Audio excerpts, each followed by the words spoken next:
Matthieu 6, du verset 9 au verset 15.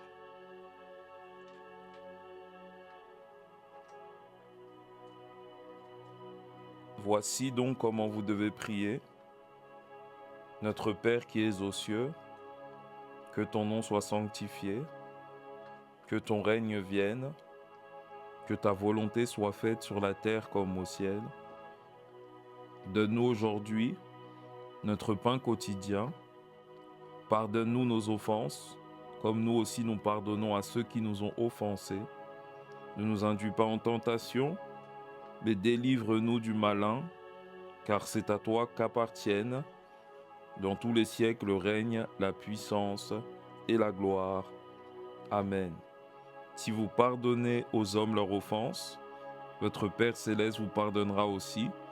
Mais si vous ne pardonnez pas aux hommes, votre Père ne vous pardonnera pas non plus vos offenses.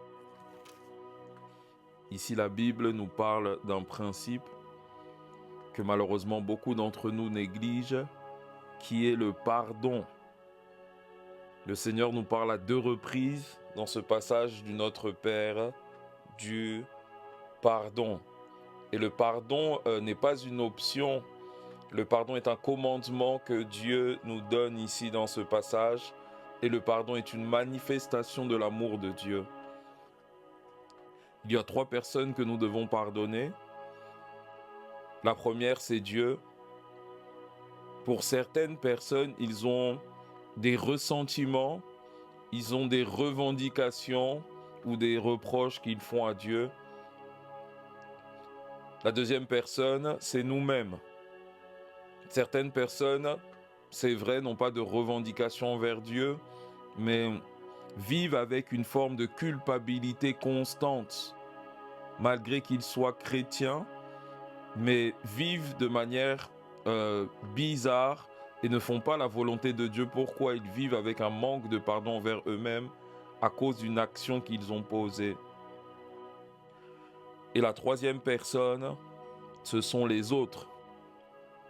Certaines personnes prient, jeûnent et font toutes sortes de choses et disent que leur vie est bloquée, mais leur vie est comme bloquée parce qu'ils ne pardonnent pas les autres. La Bible dit ici clairement que si nous ne pardonnons pas aux hommes leurs offenses, Dieu ne nous pardonne pas. Et si Dieu ne nous pardonne pas, nos péchés restent sur nous. C'est-à-dire, nous disons que nous ne sommes pas des pauvres pécheurs, mais un chrétien qui ne pardonne pas est un pauvre pécheur. Pourquoi Dieu ne pardonne pas ses péchés? Et si Dieu ne pardonne pas, ses péchés restent avec lui. Donc en ce temps que nous avons, nous prendrons le temps d'examiner nos cœurs et d'accorder le pardon à qui nous le devons, car accorder le pardon est comme remettre une dette à quelqu'un. Et tout chrétien qui ne le fait pas, prie, mais n'est pas exaucé par Dieu. Donc nous devons prendre le temps de pardonner. Prier est bien, mais prier sans pardonner ne sert de rien.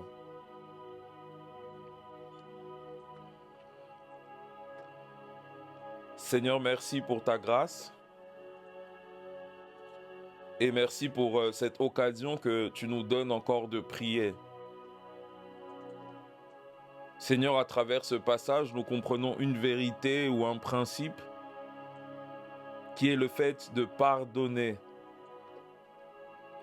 Et ici, tu nous parles d'un pardon que toi seul peux nous donner la force d'accorder, car il y a aussi le pardon des hommes. Ce pardon que certains disent accorder, mais disent aussi ne pas oublier ce qu'on nous a fait. Ce n'est pas de ce pardon que nous sommes en train de parler, mais c'est du pardon que toi tu accordes. Le pardon sincère. Le pardon sans condition. Car nous voulons accorder un pardon, mais avec des conditions. Pour que je pardonne, je dois avoir ceci. Pour que je pardonne, on doit me donner cela. Pour que je pardonne, on doit me faire ceci. Pour que je pardonne, on doit se mettre ainsi. Pour que je pardonne, on doit faire ceci. Mais Seigneur, ce n'est pas ce pardon-là qui est ton pardon. Également, le pardon ne dépend pas de l'attitude des autres envers nous. Seigneur, peu importe, Seigneur, l'attitude des gens qui nous ont blessés, offensés, nous devons les pardonner. On le voit à travers Jésus. Jésus a pardonné des gens en train de le crucifier. Jésus a pardonné des gens qui étaient en train de le déshabiller, qui l'ont fouetté, qui l'ont baffé, qui l'ont craché dessus. Mais il avait la capacité de dire « Père, pardonne-leur car ils ne savent pas ce qu'ils font ». Leur attitude était mauvaise, mais il leur a accordé le pardon. Seigneur, le pardon ne dépend pas de la gravité d'une chose, d'une offense. Car aujourd'hui, nous trions les choses que nous pouvons et que nous devons pardonner ou pas. Si on me fait ceci, c'est mort. Si on me parle comme ceci, c'est mort. Mais tu n'agis pas ainsi. Donc peu importe la gravité, en tant qu'enfants de Dieu, nous devons pardonner. Père, nous sommes champions en prière, mais nous avons peu de cœur pour pardonner. Or que notre spiritualité, notre niveau spirituel et le fait que nous connaissons ta parole est révélé dans notre capacité à pardonner ceux qui nous font du mal. Aujourd'hui, nous avons même une catégorie de personnes qui ne pardonnent pas, mais qui prient pour la mort des gens. Ceci n'est pas ta volonté, car Christ est mort pour ceux qui nous ont fait du mal. Seigneur, aide-nous à avoir cette attitude de cœur et que le pardon soit un principe dans nos vies de chaque jour. Trop d'entre nous vivent avec des rancunes, des rancœurs, avec de l'amertume, parce que nous avons beau prier et jeûner, mais nous n'accordons pas le pardon. Seigneur, pardonne-nous si nous avons eu des ressentiments contre toi, si nous t'avons accusé de certaines choses que nous vivons, alors que tout ce que nous vivons ne vient pas forcément de toi. Même si nous ne comprenons pas une chose, nous devons t'adorer et te rendre grâce. Tu n'as pas de compte à nous rendre. Parce que lorsque tu as créé le monde, nous n'étions pas là. Et tu as créé le monde par toi et pour toi, non pour nous. Et nous devons nous aligner avec cette pensée. Seigneur, aide-nous à nous pardonner nous-mêmes d'une action en particulier que nous avons eu à poser. Et depuis que nous avons posé cette action, nous n'arrivons plus à être les mêmes. Pour certains, nous n'arrivons pas à accepter ton pardon.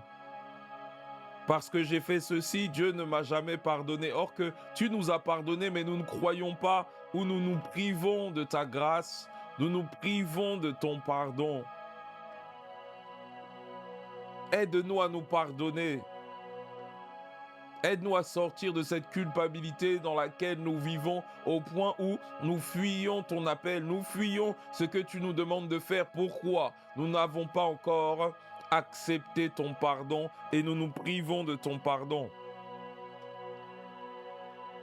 Là où certains se rejettent eux-mêmes, là où certains ne s'apprécient plus, là où certains désirent mourir, parce qu'ils ne se sont pas pardonnés d'une chose qui est arrivée ou d'une chose qu'ils ont eu à commettre, même s'ils ont demandé pardon, mais eux-mêmes ne se sont pas pardonnés. Je prie, Seigneur, qu'à travers ce temps, ils se pardonnent au nom de Jésus. Que personne ne ressorte de ce temps avec des sentiments négatifs contre lui-même. Qui es-tu, toi, qui refuses de te pardonner? Qui es-tu pour te priver de la grâce qui t'est accordée? Prends la décision de te pardonner maintenant. La culpabilité avec laquelle tu vis n'est pas un sentiment venu du Saint-Esprit. Il vient de ta culpabilité. Il vient de ton manque de pardon. Là où plusieurs n'arrivent même plus à dormir et ne font que se ressasser des événements parce qu'ils ne se pardonnent pas. Et je prie, Seigneur, que nous pardonnons les autres qui nous ont offensés.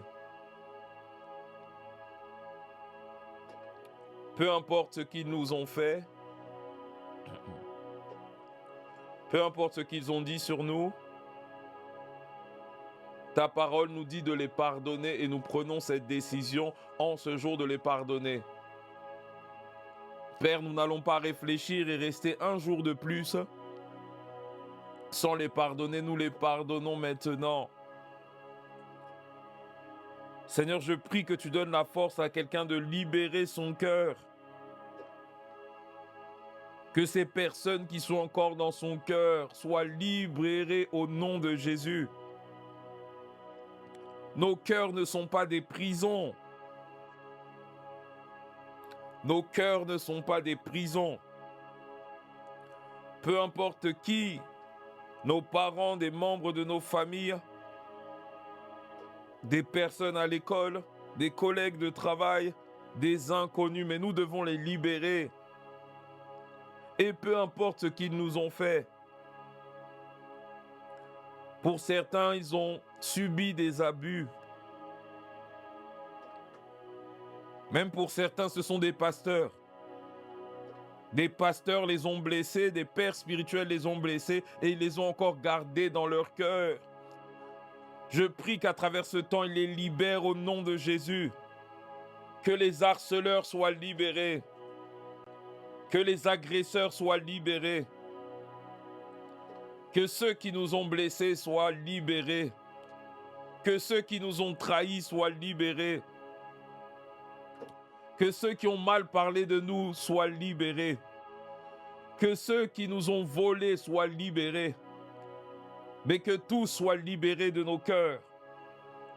Nos cœurs doivent être libres de toute offense. Car Seigneur, nous libérons premièrement pour nous-mêmes. Car garder quelqu'un dans son cœur nous amène à souffrir, nous amène à avoir des sentiments négatifs, nous amène à avoir de l'amertume, de la colère, à avoir des désirs de vengeance, à avoir des mauvaises paroles, à avoir une mauvaise vision des gens et des choses. Même si nous avons été blessés, nous savons que Seigneur, c'est toi qui restaures. Haïr ne restaure pas. Désirer se venger ne restaure pas. Vouloir faire du mal à quelqu'un ne restaure pas. Ceci détruit davantage. Mais c'est le véritable pardon venu de toi qui restaure. Et je prie que nous prenions la décision de pardonner totalement. À plusieurs reprises, tu nous dis de pardonner, mais nous fuyons. À plusieurs reprises, ta parole nous dit de pardonner, mais nous fuyons. Nous continuons à prier, mais nous n'arrivons pas à prier en profondeur. Pourquoi? Nous sommes loin de toi. Pourquoi? Nous ne pardonnons pas. Nous ne pardonnons pas. Et si nous ne pardonnons pas, Seigneur, toi, tu ne nous pardonnes pas. Et si tu ne nous pardonnes pas, les esprits ont droit de siéger, d'habiter dans nos vies, dans nos cœurs, dans nos pensées. Même si nous venons à la délivrance, nous ne recevrons aucune délivrance. Pourquoi? Il y a des gens dans nos cœurs. Et je prie, Seigneur, que nous prenons cette décision de pardonner. Pardonner sincèrement. Pardonner ne veut pas dire que nous n'avons pas été blessés. Pardonner ne veut pas dire que rien ne s'est passé. Pardonner veut dire que quelque chose s'est passé, mais je suis passé outre. Personne ne me doit plus rien. même si j'ai souffert. Et ainsi, Dieu commence son travail de restauration en nous. Mais Seigneur, je prie que nous pardonnons quiconque nous a fait du mal et du tort. Pendant que nous prions, mets en nous les noms, mets en nous les situations, mets en nous ces choses qui sont comme enfouies et qui nous font souffrir. Certains d'entre nous, nous recherchons les psychologues, or qu'en vérité, nous devons seulement pardonner. Nous n'arrivons pas à prier, pourquoi? Parce que le Saint-Esprit nous rappelle que nous devons pardonner. Donc nous cherchons un autre moyen, les psychologues. Les psychologues ne pourront rien faire. Nous devons libérer nos cœurs, libérer nos cœurs.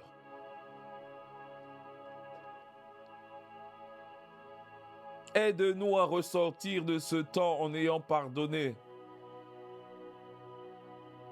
Si c'est des ressentiments envers toi, si c'est envers nous-mêmes, si c'est envers quelqu'un d'autre. Là où plusieurs gardent des choses, emmagasinent des choses et ne disent rien. Ne disent rien, mais pensent. Ne disent rien, mais pensent. Et un jour, elles explosent. Pourquoi? Elles gardaient des choses, elles gardaient des ressentiments, elles gardaient des mauvaises pensées. Et un jour, ceci a explosé. Pourquoi? Elles n'avaient pas pardonné. Elles n'avaient pas pardonné. Et Seigneur, tu dis dans ta parole que nous devons prier pour nos ennemis. Un chrétien n'a pas d'ennemi.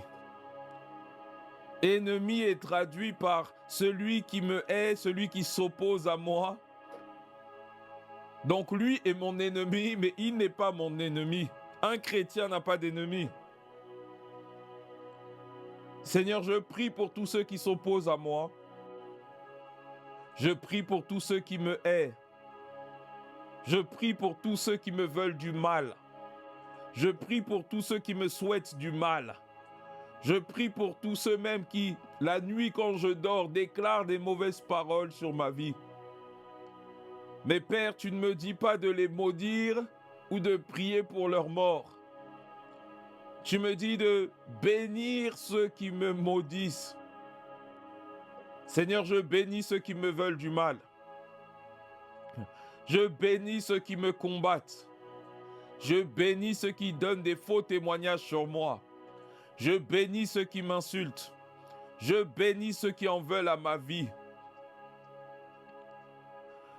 Parce que je veux être comme Jésus. Oui, cette prière est bizarre. Mais la foi n'est pas faite pour plaire aux hommes. La foi est faite pour plaire à Dieu. Car si je n'agis pas ainsi, je suis semblable aux païens. Je suis semblable aux païens. Là où je ne fais que du bien, là où je ne prie que pour ceux qui me font du bien, je prie aussi pour ceux qui me font du mal.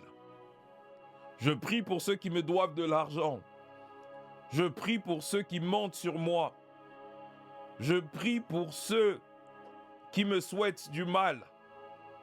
Je prie pour eux et je prie que tu les visites dans le nom de Jésus. Car je crois que même certains d'entre eux font ta volonté. Certains d'entre eux font ta volonté et certains d'entre eux sont même des chrétiens enfants de Dieu et qui ont le même Saint-Esprit en moi, mais ils ont la rage. Ils me font des choses, ils parlent sur moi, ils m'envient, ils me font toutes sortes de choses, mais malgré ceci, je prie pour eux. Je prie que tu les rencontres. Je prie que tu les bénisses. Je prie que tu les élèves. Je prie que tu les transformes. Je prie que tu les changes dans le nom de Jésus. Et ceci non parce qu'ils me combattent, mais parce que tu veux, Seigneur, encore agir avec eux. Eux aussi ont un appel. Eux aussi doivent sauver les âmes. Eux aussi sont appelés à prendre part à ton œuvre. Seigneur, je refuse tout ressentiment contre eux. Je refuse toute haine contre eux. Je refuse toute mauvaise parole contre eux. Même si ce qu'ils me font est douloureux, mes pères, j'ai pris la décision de garder mon cœur. Je garde mon cœur. Et également, aide-moi à faire la distinction entre eux et leur œuvre. Je peux haïr leur œuvre, j'ai leur œuvre même. Mais je ne les haïs pas, je ne les haïs pas. Je hais l'hypocrisie qu'il y a parfois entre enfants de Dieu. Mais je ne hais pas les hypocrites, je les aime. Je hais toutes ces personnes, je hais les actions des personnes, pas ces personnes qui parlent mal de l'église locale, mais eux, je ne les hais pas. Je hais leur action seulement. Je hais leur action, eux, je ne les hais pas. Eux, je les aime, eux, je les bénis, eux, je prie pour eux. Seigneur, aide-nous à voir ce cœur. Aide-nous à voir ce cœur, aide-nous à voir ce cœur, aide-nous à voir ce cœur. Je crois même que même si ta parole ne le dit pas, que l'Église a prié pour Saul de Tarse malgré qu'il faisait partie de ceux qui ont assassiné Étienne. Mais pour prier pour lui, il fallait qu'il l'aime et qu'il le pardonne. Voilà pourquoi l'intercession est faible. Pourquoi nous ne pardonnons pas et nous manquons d'amour envers ceux qui nous font du mal. Nous sommes les premiers à constater les mauvaises choses dans l'Église, mais nous ne sommes pas les premiers à prier pour les gens qui font les mauvaises choses. Nous sommes les premiers à constater que les gens vont dans des concerts mondains, mais nous ne sommes pas les premiers à prier afin qu'ils abandonnent l'amour du monde. Seigneur, aide-nous à les aimer.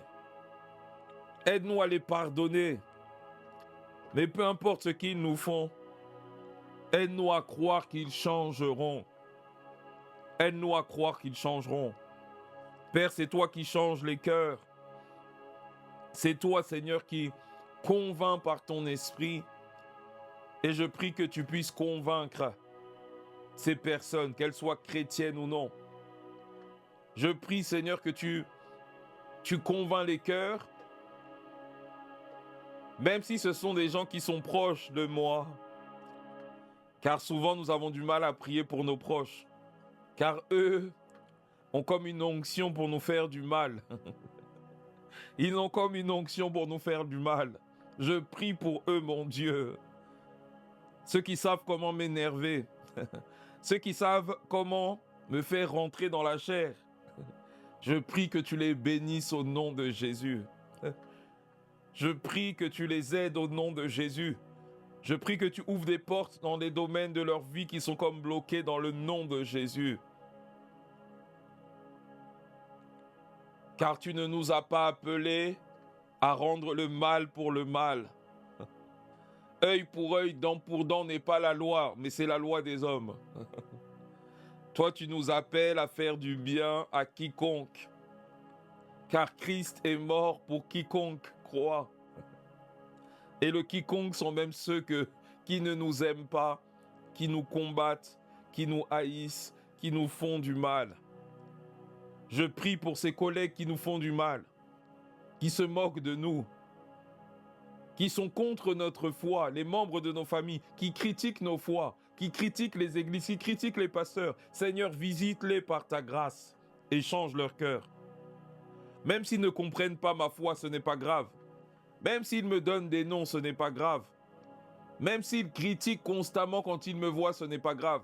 Père, je crois, Seigneur, que tu les touches et que tu les amènes à changer. Mais aide-moi à les voir comme des âmes à gagner et non des âmes à haïr et à fuir. Car Seigneur, même si leur cœur est endurci, tu dis que tu transformes les cœurs de pierre en cœurs de chair. Et aide-moi à croire, Seigneur, que tu leur veux du bien. Et aide-moi à croire que tu peux les changer. Tu peux les changer. Tu peux les toucher. Tu peux les transformer. D'ailleurs, même eux ont un appel. Peut-être ceux qui critiquent sont des futurs pasteurs. Mais nous devons persévérer dans l'amour, persévérer dans le pardon, persévérer dans l'intercession afin qu'ils changent. Mais aide-nous, Seigneur, à ne pas les maudire. Parfois, il n'y a pas de lien de famille. Parfois, ce sont les paroles que nous prononçons qui les bloquent, qui les maintiennent dans l'état dans lequel ils sont.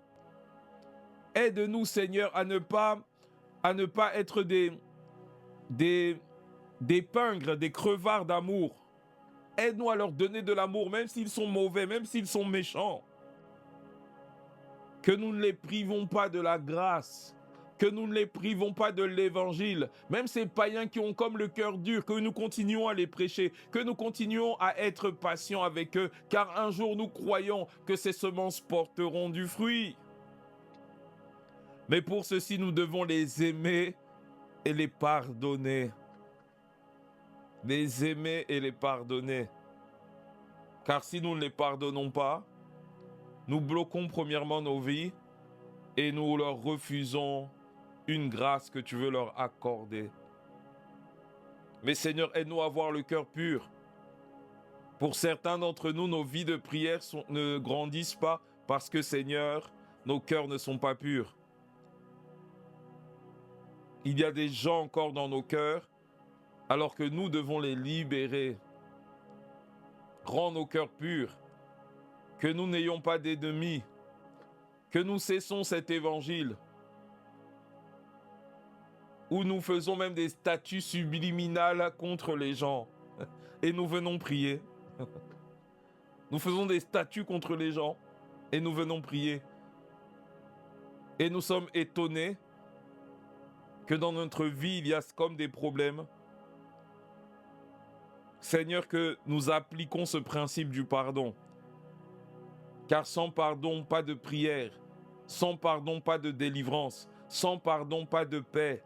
Sans pardon, pas de joie. Dans nos cœurs. Et même pour certains, le manque de pardon amène même des maladies physiques. Certaines insomnies sont en lien avec le manque de pardon. Certains ulcères, certaines hypertensions, certains AVC ont pour source le manque de pardon. Seigneur, rends nos cœurs patients. Et comme ta parole le dit, combien de fois devrais-je pardonner à mon frère lorsqu'il pêche? 7 fois, 77 fois. Donne-nous la patience, car il est facile de parler du pardon, mais il est difficile de l'accorder. Mais je prie, Seigneur, que tu augmentes ma patience et tu fasses grandir mon amour. Je sais que ces prières, c'est dangereux. Quand je vais sortir d'ici, on va me faire du mal, mais je suis prêt, mon Dieu, car je compte sur ton Saint-Esprit. Seigneur, merci, parce que j'ai pardonné, et je crois qu'il n'y a plus d'ennemis dans mon cœur, et que j'aime quiconque et mon prochain. Que toute la gloire te soit rendue. Merci pour le pardon que tu m'as accordé et le pardon que j'ai accordé aux autres. Nous t'avons prié et nous te rendons grâce dans le nom de Jésus-Christ. Amen.